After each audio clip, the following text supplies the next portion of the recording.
Topic: Molecular mechanisms of genetic information realizations. Number of hours 2. Key issues. Topic plan. First, molecular mechanisms of the realization of genetic information. Second, the principle and mechanisms of DNA transcription into RNA. Third, isometric reading from DNA strands. The purpose of the lecture: studying molecular mechanisms of genetic information realizations.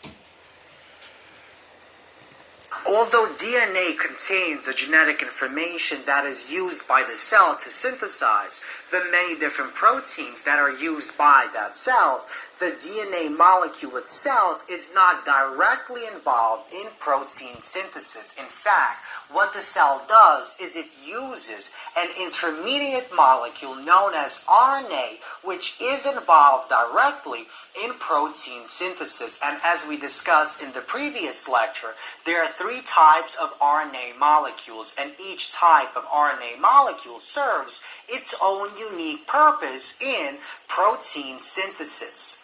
Now, we see that the DNA is basically first transcribed into our RNA. So we undergo the process of transcription in which we synthesize RNA from DNA, and then the RNA molecule is directly involved in the process of protein synthesis. So, in a way, we can imagine that the process of transcription is the passing down of the genetic information from the DNA molecule to the RNA molecule. Now, the question is, why can't we use our DNA molecule to directly synthesize our proteins? Why do we have to use these intermediate RNA molecules? Well, the answer is pretty simple. So the advantage of using RNA in that cell is to basically make sure that we do not damage or hurt our DNA in any way. So we want to ensure that the DNA is not mutated, because the DNA is essential for the survival of the cell as well as of the offspring. So during reproduction, it's the DNA that is passed down and not the RNA. And so that means we have to make sure that the DNA is not damaged. And by using these RNA molecules, we ensure that the DNA basically decreases the opportunity to damage itself. So we see that because our RNA is not passed down to the offspring, our cells have no problem recycling or breaking down the damaged or mutated RNA molecules.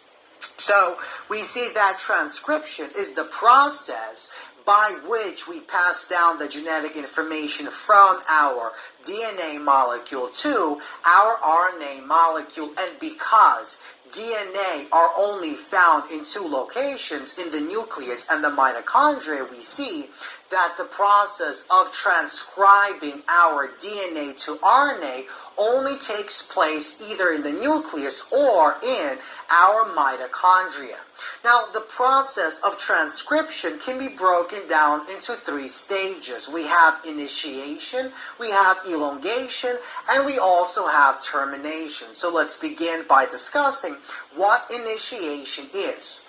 Now, just like in the process of DNA replication, the first step in our transcription process is to actually find that initiation point. That basically is the location where we unwind our double-stranded DNA molecule. Now, a group of proteins known as initiation factors basically move along our double-stranded DNA molecule until it reaches a special location, a special region on the DNA known as the promoter region.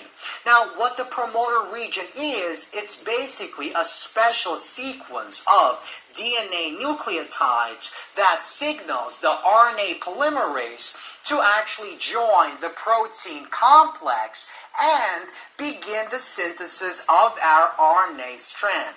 Now, the promoter region usually does not vary too much from one organism to another organism. In fact, The most common type of sequence that appears in our promoter region is known as the consensus sequence. And we'll talk much more about the consensus sequence and this promoter region when we'll get into the field of biochemistry. So let's discuss what we just said by looking at the following diagram. So basically this is our double-stranded DNA.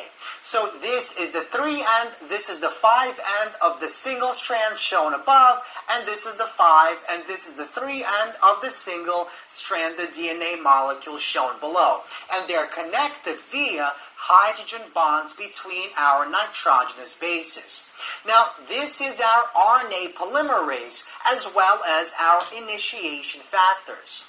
And as the initiation factors move across, eventually they come across a region, a sequence of DNA nucleotides known as the promoter region that basically signals our RNA polymerase to begin unwinding and to begin the synthesis process. So when this reaches this region, basically the RNA polymerase combines with this initiation factor, with these proteins, and it's the RNA polymerase itself that actually unwinds these two molecules, unwinds the two single-stranded DNA molecules, and creates a bubble that is known as the transcription bubble. And we'll discuss that in detail in just a moment. So basically, one important difference between DNA polymerase and RNA polymerase is that DNA polymerase itself cannot actually unwind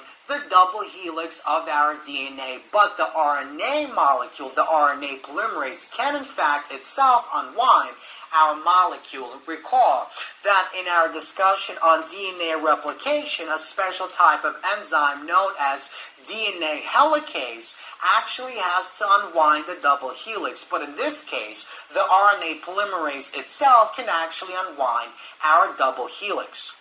So this concludes our discussion of initiation. Let's move on to the process of elongation. So elongation is basically the process where our RNA polymerase actually synthesizes the RNA molecule. So once RNA polymerase unwinds the DNA, it creates a bubble that is commonly known as our transcription bubble that is shown in the following diagram. So basically what the transcription bubble is it's a region where our two single strands of DNA have been separated and are now exposed. Now notice only one of these DNA strands is actually used to synthesize our RNA molecule. So to see what we mean, let's take a look at the following diagram. So we can imagine that our initiation factors, these proteins, are moving across our DNA. Eventually they reach our promoter region, and then the RNA polymerase joins and it unwinds our double-stranded molecule, our double helix, and it creates this transcription bubble. And now, as our RNA polymerase moves across this upper strand, which runs from the 3 to the 5 direction, it uses this strand to basically synthesize our RNA molecule. So it uses this strand because just like DNA polymerase, RNA polymerase can only read our DNA strand beginning at the 3 end and ending at the 5 end. So it synthesizes our RNA beginning at the 5 end and ending at the 3 end, as shown in the following diagram. So this green strand is in fact our RNA strand. Now, the DNA strand that is used to actually synthesize the RNA strand is known as the template strand, or more commonly, the antisense strand. Now, the other DNA strand is called the sense strand, or the coding strand. And basically, the nucleotides found on this strand are almost exactly the same as the nucleotides found on the RNA strand. The only difference is the thymines are replaced with uracil on the RNA, because remember, in RNA, the thymines are replaced by the uracil. So basically, the reason this is called an antisense, because this has a complementary nucleotide sequence to this strand here. So this 3 to 5 strand is known as the antisense strand. And now RNA polymerase uses the antisense strand to basically direct the synthesis of our RNA molecule. And the other strand is known as the sense strand, or the coding strand. So once again, notice that just like DNA polymerase, RNA polymerase can only read the DNA strand in the 3 to 5 direction, and it can synthesize the RNA strand shown in green in the 5 to 3 direction. Now, another important distinction that must be known between DNA polymerase and RNA polymerase is the following. DNA polymerase has the ability to basically correct any mismatches that are made with our base pairs. However, RNA does not have this proofreading mechanism, and that means many more errors are actually formed during the process of transcription than the process of replication. And that makes sense because during replication, we have to replicate our DNA precisely to pass it down to our offspring. Now, the other thing that I want to mention about RNA polymerase is the following. In prokaryotic organisms, there's only one RNA polymerase, while in eukaryotic organisms, there are 3 different types of RNA polymerases, and each one of these RNA polymerases is used to synthesize the 3 different types of RNA molecules: our messenger RNA, the transfer RNA, and the ribosomal RNA.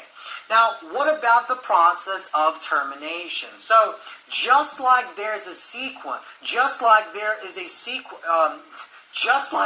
sequence of nucleotides that initiates the process of transcription, there is also a sequence of nucleotides, of DNA nucleotides found on the double-stranded DNA that also signal the process of termination. So the process by which our transcription basically stops. And the sequence of DNA nucleotides is known as the termination sequence.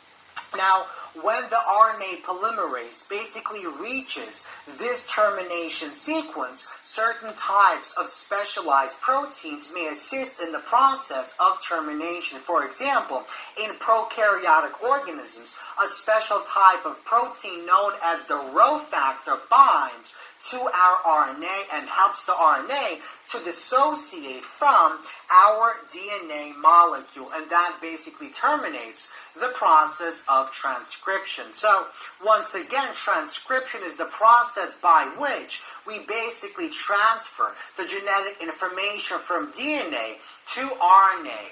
And there are 3 stages of transcription. We have initiation, we have elongation, and we have termination. So Answer the test questions in the online class. Watch the video on the YouTube and send task by email. Thank you for your attention.